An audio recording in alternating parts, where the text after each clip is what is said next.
lo que nos hacía que decía que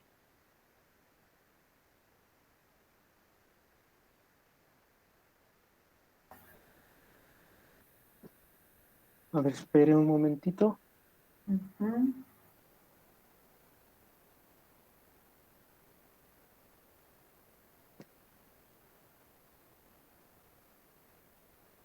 Ok, bueno, el voltaje inducido, esto mientras se mueve por ángulos rectos a través de un campo magnético es proporcional a la velocidad del conductor. Es lo que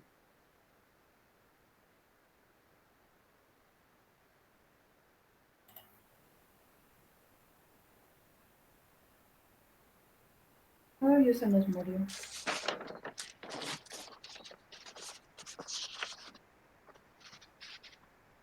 ¿Es lo que qué?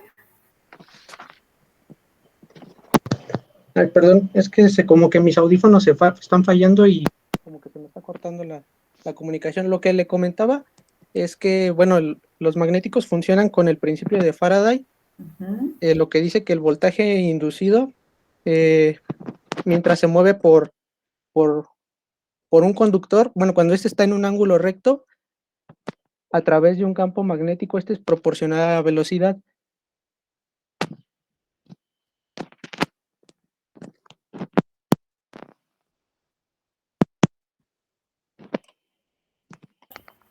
Así es, y esa velocidad es la velocidad del fluido y el conductor es el fluido, no es un cable, es el propio fluido. Ajá. Y ese voltaje inducido es proporcional a su velocidad y suponiendo que se mantiene el área constante, por lo tanto es proporcional al flujo. ¿Sale? Entonces vean que los componentes, cada uno de ellos, pues tiene una función tal que nos permite que un voltaje signifique velocidad. ¿Ok? Ahora bien, ¿qué diagnósticos tenemos en el magnético? En el magnético tenemos principalmente estos que vemos aquí. Tenemos detección de falla de cableado y falla de aterrizamiento. Cuando el instrumento, cuando el elemento primario y el transmisor están separados, hay que poner un cable entre ellos. Ese cable, dependiendo de la ubicación de uno respecto al otro, puede ser muy corto o muy largo. Cuando es muy largo, se vuelve más importante cuidar la especificación del cable, es decir, si lleva blindaje y en qué puntos de conexión se debe pues conectar. Cuando la distancia es corta, se vuelve menos importante porque el cableado y su señal que transporta pues están sujetas a menos interferencia. Pero cuando sí, y es la mayoría de las veces, porque los magnéticos los instalan allá arriba en el mundo de los tubos y el transmisor aquí abajo donde podemos tomar la lectura, pues se vuelve un problema.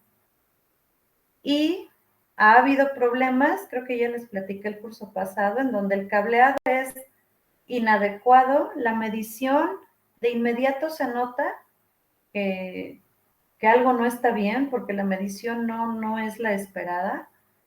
Y es un problema porque nos ponemos a buscar por todos lados y a veces el instrumento está correcto, pero no su cableado.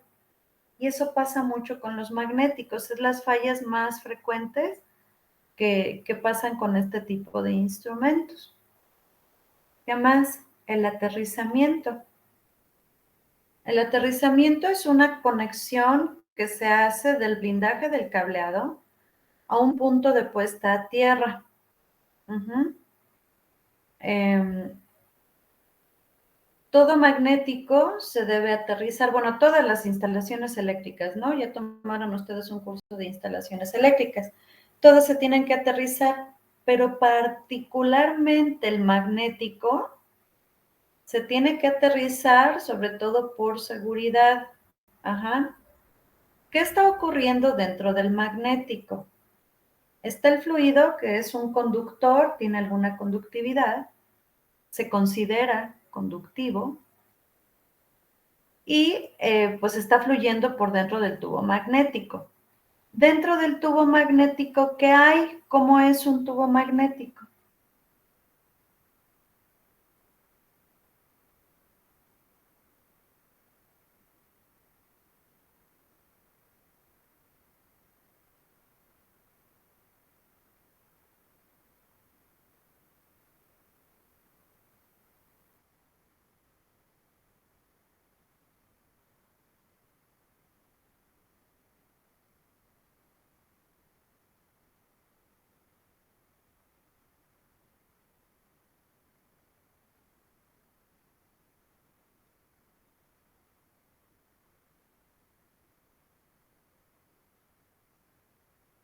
Muy bien, la bobina está en la parte exterior del tubo, en la parte interior por donde pasa el fluido, ¿qué hay?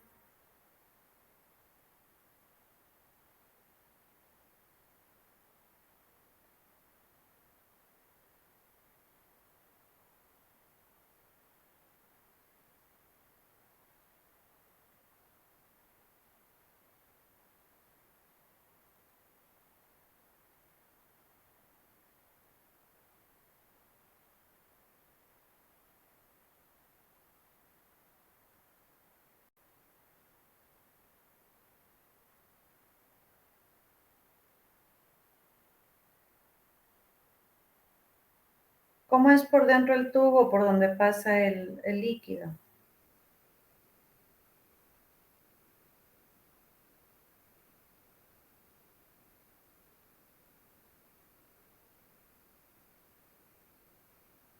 Ah, tiene electrodos por la parte de adentro.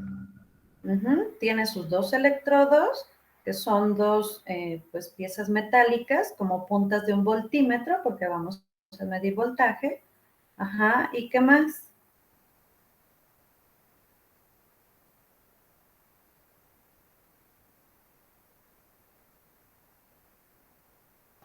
El tubo está aislado para prevenir cualquier pues, interferencia que tenga con el tubo. Así es, está aislado y la forma de aislarlo o el aislamiento que esperamos es de tipo eléctrico, ¿sale? Por lo tanto, por dentro tiene pues un aislamiento eléctrico. Esto es un material aislante. Esto es un material plástico. Ajá. Entonces, ¿qué hay por dentro? Un material plástico y ese material plástico pues por dentro recibe al fluido. El fluido es un conductor, ajá, pero no es un conductor perfecto, no es un cobre, ¿no?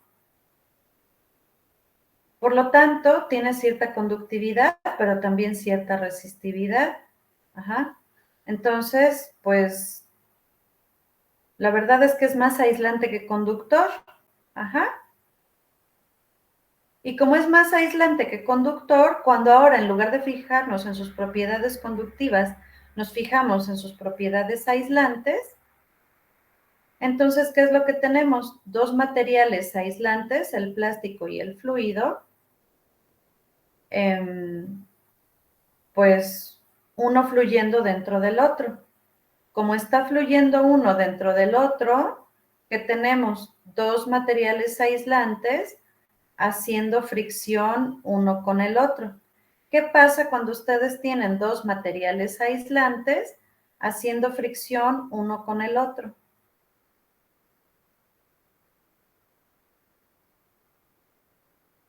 Se genera estática. Así es. Esa es la razón por la cual hay que aterrizar un magnético. Eso está ocurriendo todo el tiempo y lo hacemos a veces hasta por jugarle bromas a alguien, ¿no? Con nuestra mano tallamos una tela sintética y después llega alguien y lo tocamos y ¡pum! Viene el toquezote, ¿no? Y nada más fue un ratito. Imaginen todo el tiempo, toda la vida, continuamente, en continuo, el flujo fluyendo, la cantidad de estática que se genera es muy peligrosa. Tenemos que aterrizar el magnético para que toda esa estática se drene a tierra. Ajá. Y esto es nada más por cómo funciona el magnético, ¿ok?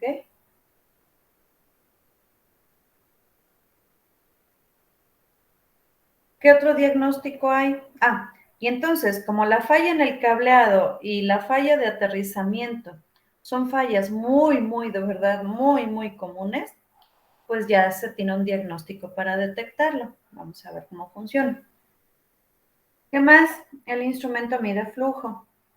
Sabemos que flujo es la variable en la que más dinero se gasta para medir, porque es muy importante, siempre es una variable de control, casi siempre es una variable de control. Pocas veces, pero sí las hay, son nada más de monitoreo, nada más para saber cuánto hay o cuánto pasa o cuánto se totaliza, ¿ok? Pero queremos saber cómo mide, porque qué tal si es transferencia de custodia, o qué tal si mis límites de variación de flujo son muy cerrados en mi lazo, o qué tal si la cantidad totalizada que se adiciona debe ser muy precisa. Ajá. Entonces, yo quisiera saber con qué error de medición está midiendo mi instrumento para poder saber cuándo es momento de mandarlo a ajustar o calibrar, para saber su nuevo error. Ajá. Bueno, eso ya existe de manera integrada al instrumento. Este sí es un diagnóstico, ¿sale? Bueno, también yo creo que falla de cableado también es un diagnóstico porque te dice si está bien, está mal, está pobre, le falta o le sobra. De la instalación. El cable está puesto, pero qué tan bueno es para que el instrumento haga su medición es lo que se diagnostica, ¿sale? Y finalmente se detecta ruido de proceso. Nada más se detecta, nada más dices si hay exceso o no hay exceso de ruido. Solo es detección, no es medición, es detección, ¿ok? Y el ruido de proceso es importante porque tenemos que hacer cosas diferentes en el instrumento, ya lo vieron, tener otro diseño como el de alta señal o trabajar con frecuencias diferentes, para que el espectro de ruido quede por debajo de la señal de medición. Pero si no sabemos que hay ruido, simplemente vamos a decir que nuestra medición tiene un error y que a veces la medición se vuelve loca y ya. Y decir el instrumento está loco o la medición se volvió loca, pues no es muy pro y no es muy de ingenieros en instrumentación que digamos, ¿vale? Entonces hay que saber cuál es el origen de ese comportamiento, de esas señales. Ajá. Estos son los diagnósticos de los que vamos a hablar, ¿sale? Primero, el aterrizamiento. Bueno, la estática se genera y hay que drenarla. ¿Qué más? En equipos eléctricos cercanos,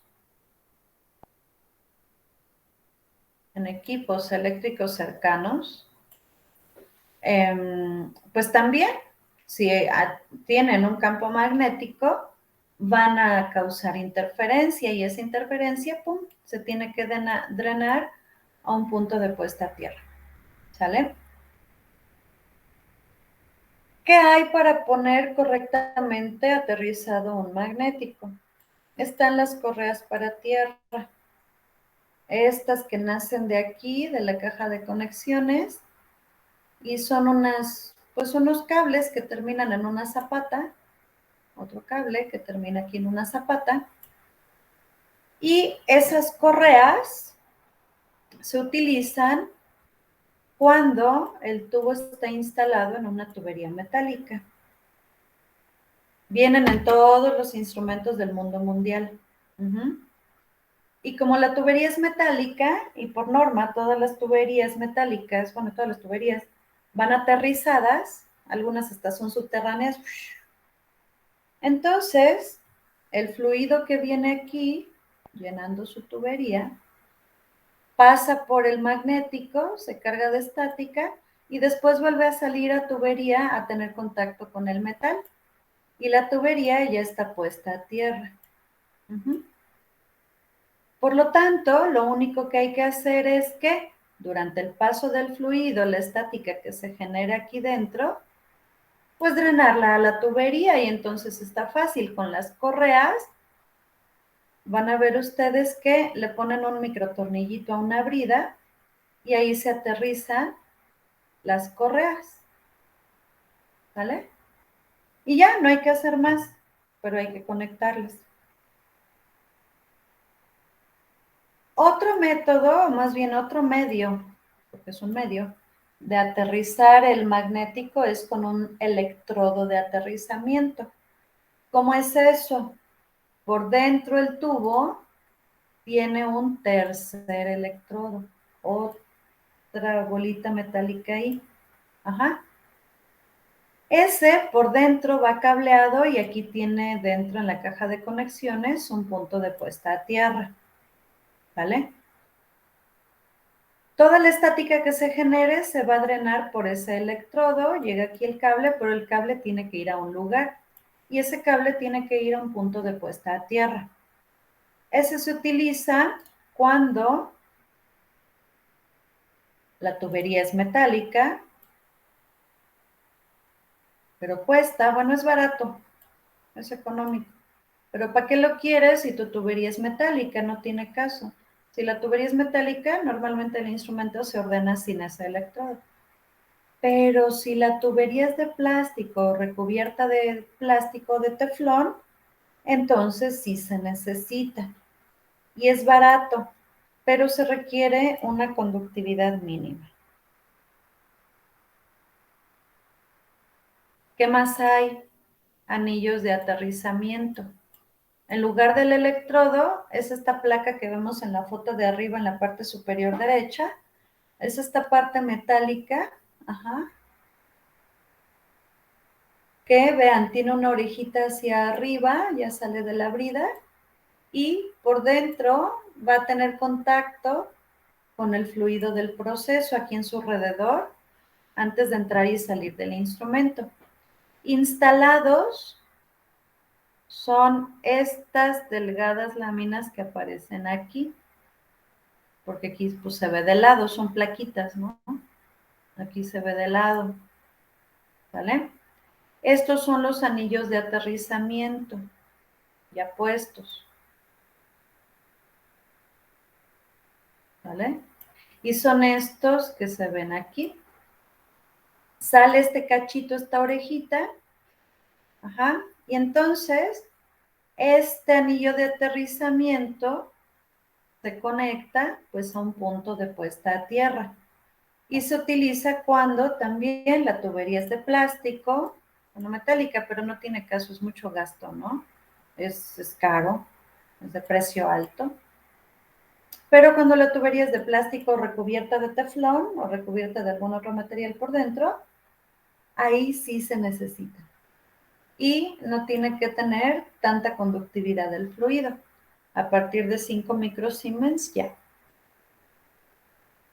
Otro accesorio es el protector de liner, que es muy parecido a los anillos, pero es como que hay más metal hacia adentro del tubo, como una especie de embudito, pero muy, muy poco, como un cuello de embudo que inserta hacia adentro del tubo y sirve para proteger el liner cuando el fluido es muy abrasivo. En un momento están tocando mi casa. ¿Sí, buenas tardes? ¿Sí, diga? Ay, sí, pero ya me habló hace rato un jardinero, oiga. Pero sí, no sea malito. Si puede pasar, ahorita pues ya me comprometí con el jardinero, porque si ve está bien horrible. Porque llegaron las lluvias, antes venía un jardinero, pero dejó de venir.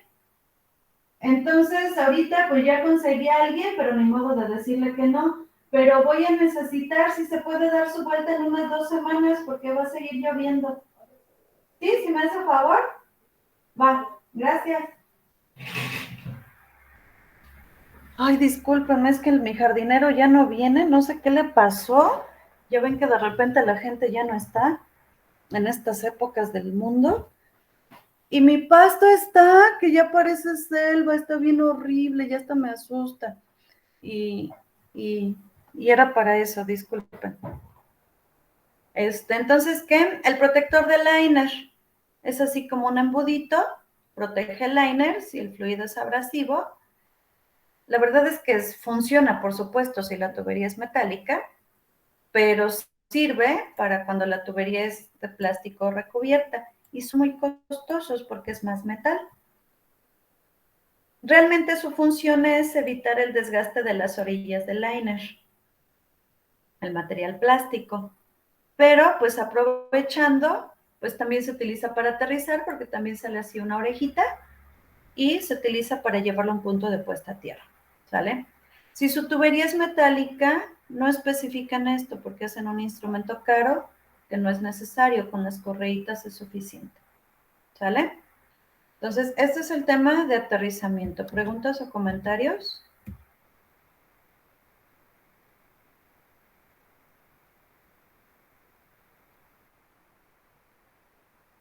¿Queda claro?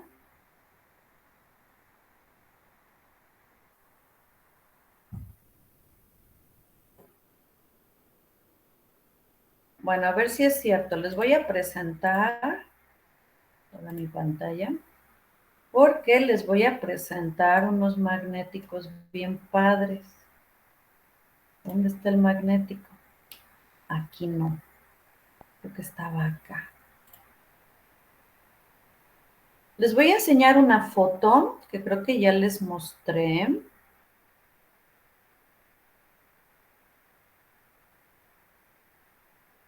Díganme en cuanto al aterrizamiento, ¿qué ven aquí?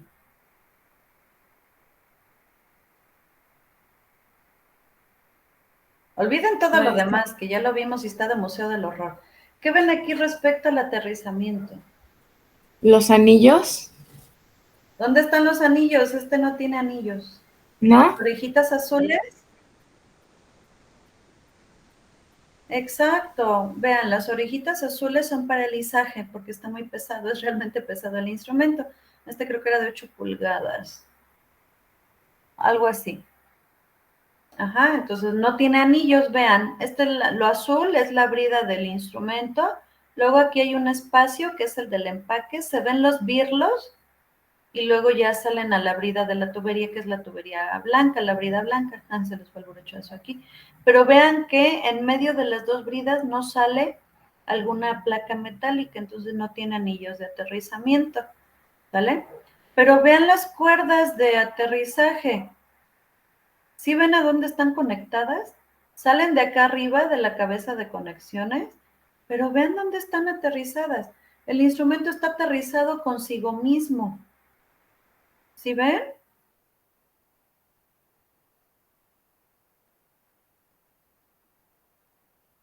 Sí, sí, lo vemos.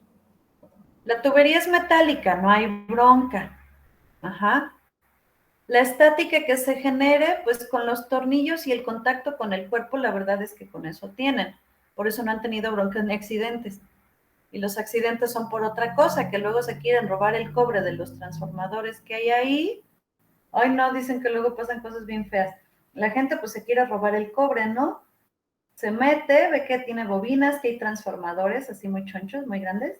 Este es un pozo de cierta compañía que genera electricidad. Entonces sacan agua pues para generar vapor y energía eléctrica. Pues se mete la gente mala, se quiere llevar los transformadores porque tienen cobre, no saben manipular altos voltajes de energía eléctrica, se electrocutan, quedan ahí todos tiesos y chamuscados.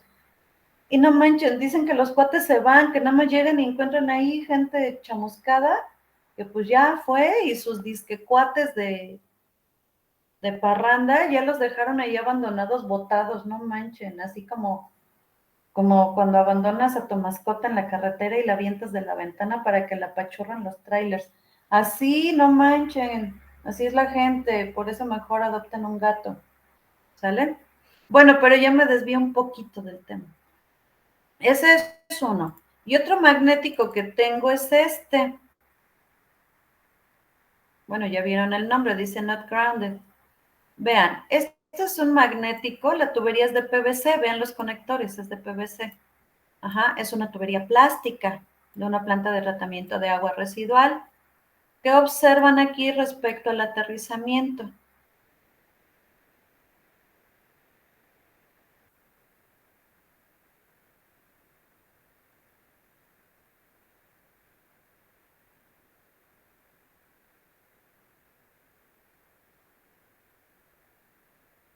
¿Debería ir donde están esas dos sobrantes de metal con el agujerito? Vean, aquí sí hay orejitas, ajá, de los anillos, ¿sí ven? Entre brida y brida, aquí sí salen los anillos. Pero sí ven que no los están utilizando. Y ven aquí deberían nacer las cuerdas, las correas, y no están. Y la tubería es de plástico. ¿Sí ven?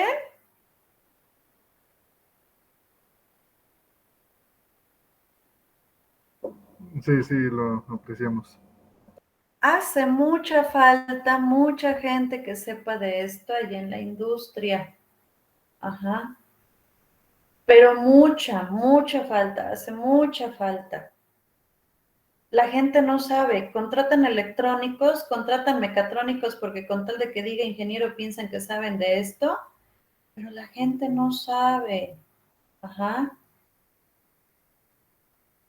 No sabe.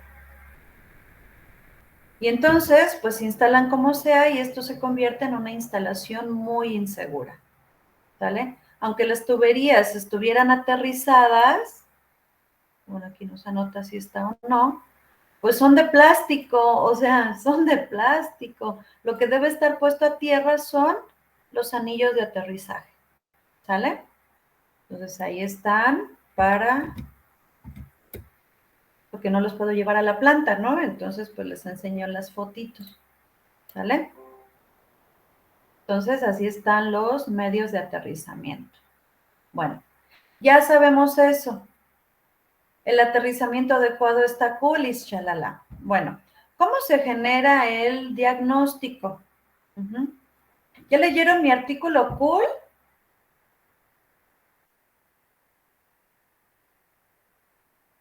Ya casi lo termino. Bueno, ya lo empezaron, aunque sea. Sí, ya. Bueno, mi artículo cool, ¿qué dice? Bueno, para generar diagnósticos, ¿qué hacemos? Una, analizamos las señales como impresión. Dos, hacemos mediciones adicionales como en pH. O número tres, agregamos funcionalidades. En el magnético este es el caso para sus diagnósticos. ¿Qué funcionalidad se agrega? Adentro del transmisor se le agrega, si se le hace miniatura, se le agrega un analizador de señales. Con el analizador de señales se genera el espectro. El espectro es una gráfica frecuencia contra amplitud, de lo que sea. Señales eléctricas, pues esto es muy socorrido. Vibraciones mecánicas, es muy socorrido también. ¿Qué será? Principalmente, ¿no? Señales mecánicas y eléctricas. Bueno,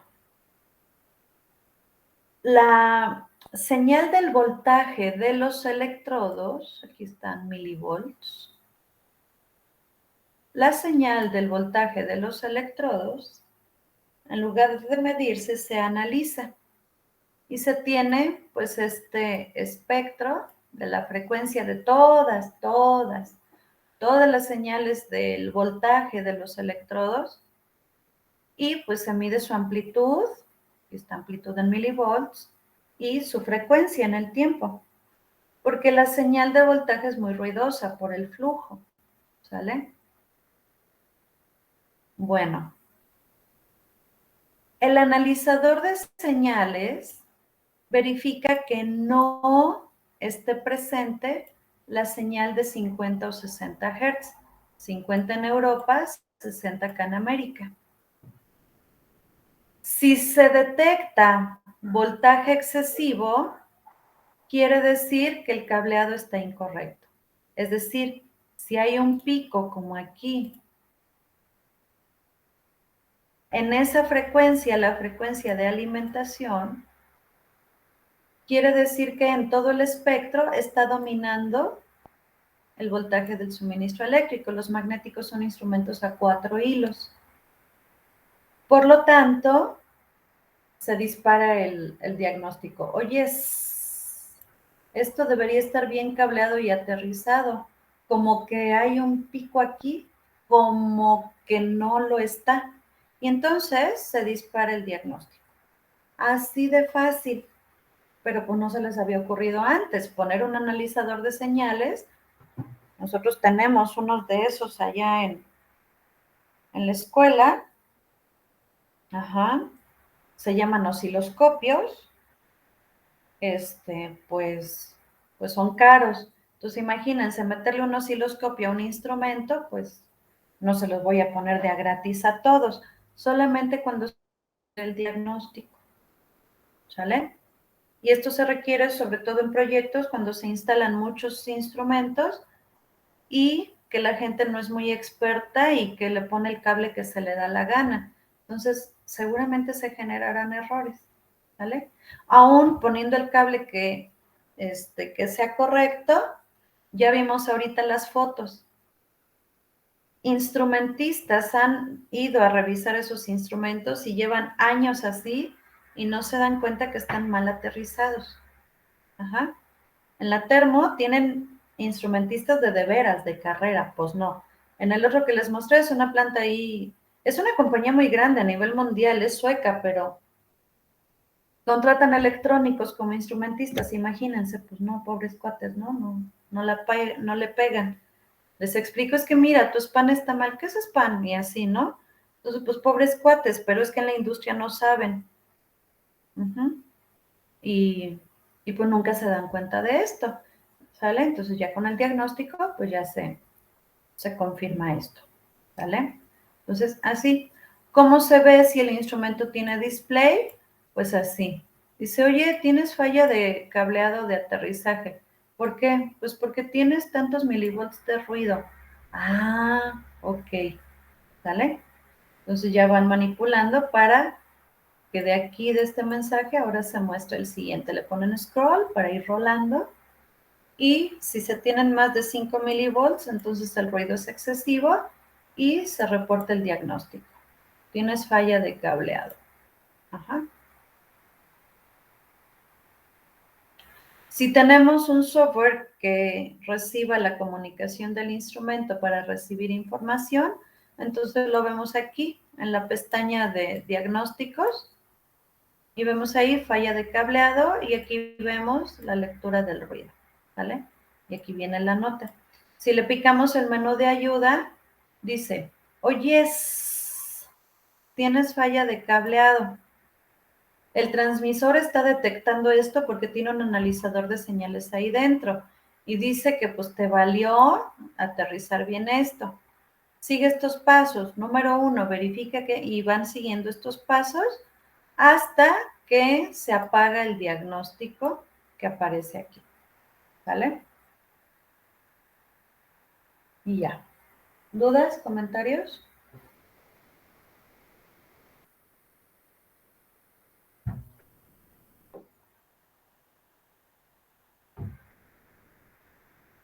Vaya, parece que no.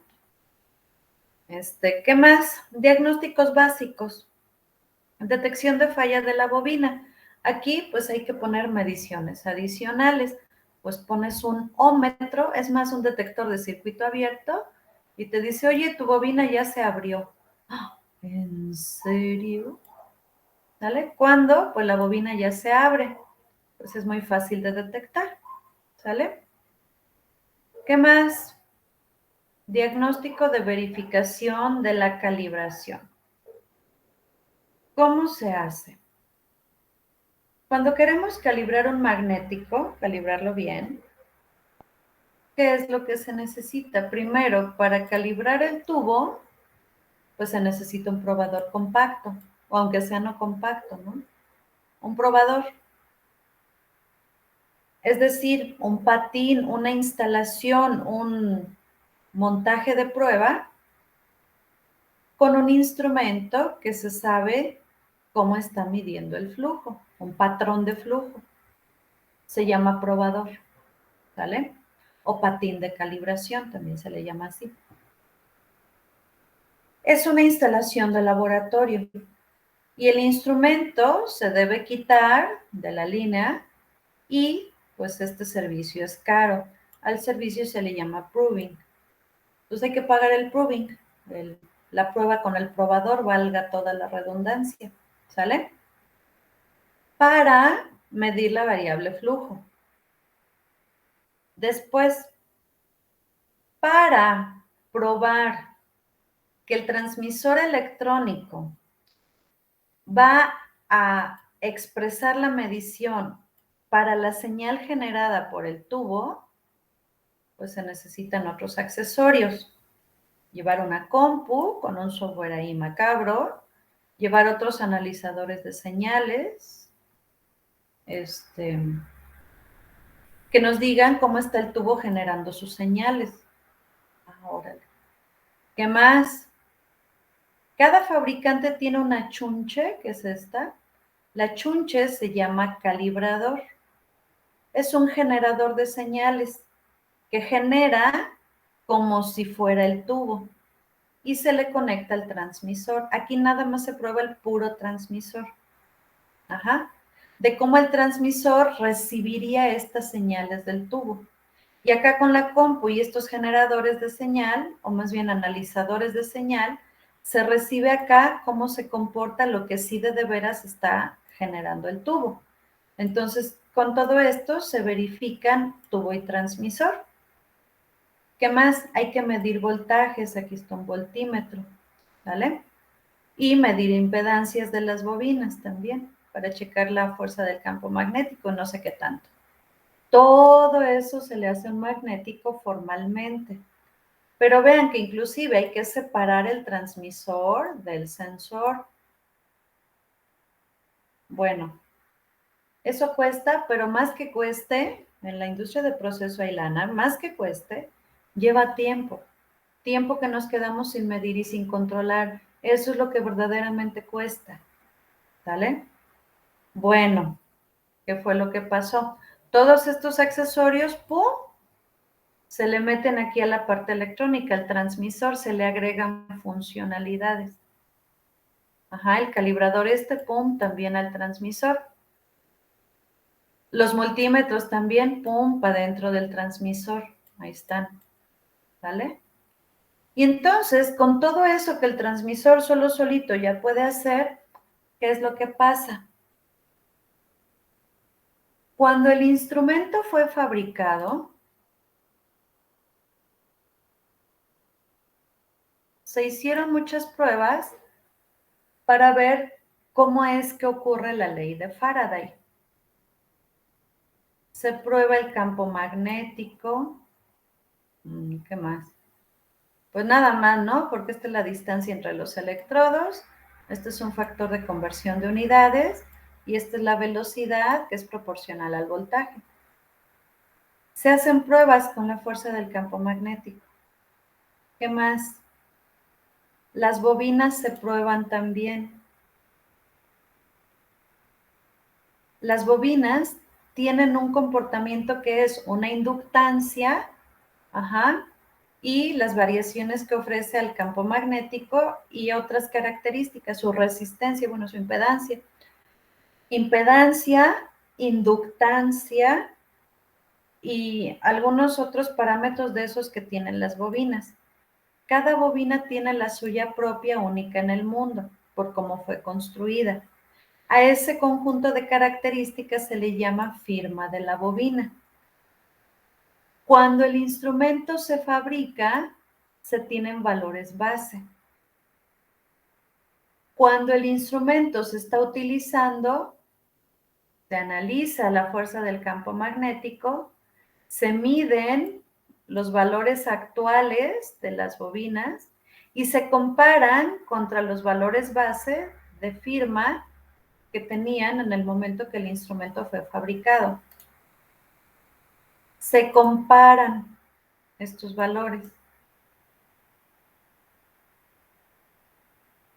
Y así, la firma, la impedancia y la impedancia entre los electrodos cuando el tubo está lleno. Ajá. Ya que se comparan, se calcula una desviación. Esa desviación se evalúa con respecto a un criterio para determinar si sí o si no, si pasa o si falla, si es menor o mayor que este criterio. Estos parámetros, ¿qué? Bueno, después de un montón de pruebas que se han hecho en los instrumentos durante las etapas de investigación y desarrollo, cuando esto se está inventando, cuando se están creando las patentes, se sabe que cualquier desviación en estas características significará o repercutirá en la medición. Por lo tanto, es una verificación. La verificación es cuando se evalúa el desempeño de otros componentes, pero que no son aquellos que tienen que ver con la variable primaria que se mide. Es decir, esto no es flujo. No estamos calibrando en flujo. De hecho, nada que ver con el flujo, son puras cosas eléctricas. Ajá. Pero cualquier cambio se va a ver reflejado en la medición. Por lo tanto, es equivalente el medir estos parámetros eléctricos que hacer toda esta pachanga de calibración en el magnético. Son equivalentes. Habrá cierta diferencia, por supuesto, no es lo mismo. ¿Sale? Pero sí se obtendrá un resultado muy semejante. En este ejemplo dice, la desviación es 0.51. El criterio es 1%. Bueno, pues está como lejos, apenas va a la mitad. Puedo tomar la decisión de que el instrumento siga operando. Y sé que el desempeño en el lazo, pues si hay una desviación, por ahora no será atribuible al instrumento. Pero si estuviera muy cerca del 1, o inclusive si dice falla, entonces yo sé que vale la pena, ahora sí ni modo, me interesa, hay que pagar por todo este servicio. Ajá. Pero no cada año, como dicen los de calidad, o cada vez que veo que mi medición no me coincide. Hay que calibrar, porque cuando la medición no coincide, lo único que se les ocurre es calibrar, no saben otra cosa. Ajá. Y esto nos ayuda, ¿sale? Entonces es verificación de la calibración, cómo se esperaría que fuera el resultado si esto se llevara a calibrar, comprobador y todo. Se estima que andaría por ahí del 0.5%.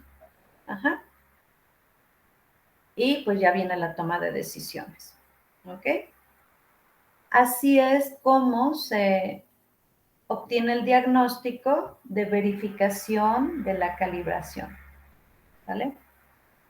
¿Preguntas o comentarios?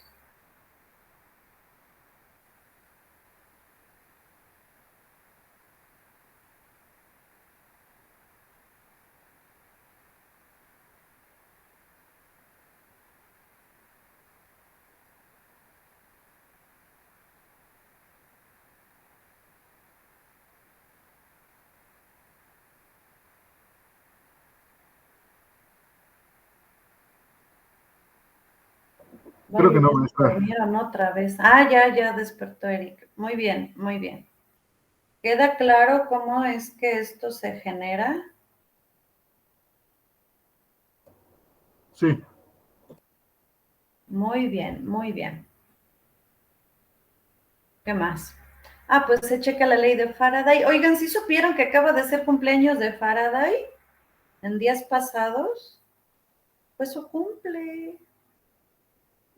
Dije, de seguro mis niños me van a decir, pero no me dijeron.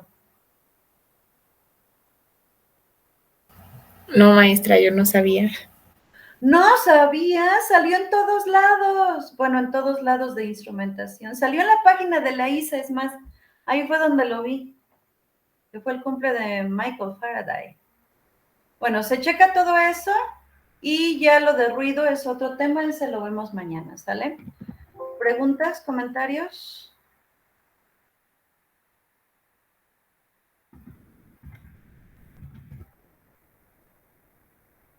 No, maestra. No, maestra. Bueno, ahí le dejamos entonces, continuamos mañana. ¿Mañana qué vamos a ver? Les dejé todo el tema de magnéticos para hoy, ¿verdad? Creí que íbamos a terminar. Bueno, ¿qué sigue? Sigue Coriolis. Ese también me toca, ¿verdad? Rayos. Bueno, pues pues háganse el capítulo de Coriolis. Tenemos clase larga, seguro lo acabamos, ¿sale? Porfa. Ahorita se los apunto en el Classroom. Sí, maestra. Va, Sí, maestra. listo. Cerramos sesión, gracias. Gracias. Gracias, maestra. Gracias, maestra. Buenas tardes. Gracias, maestra.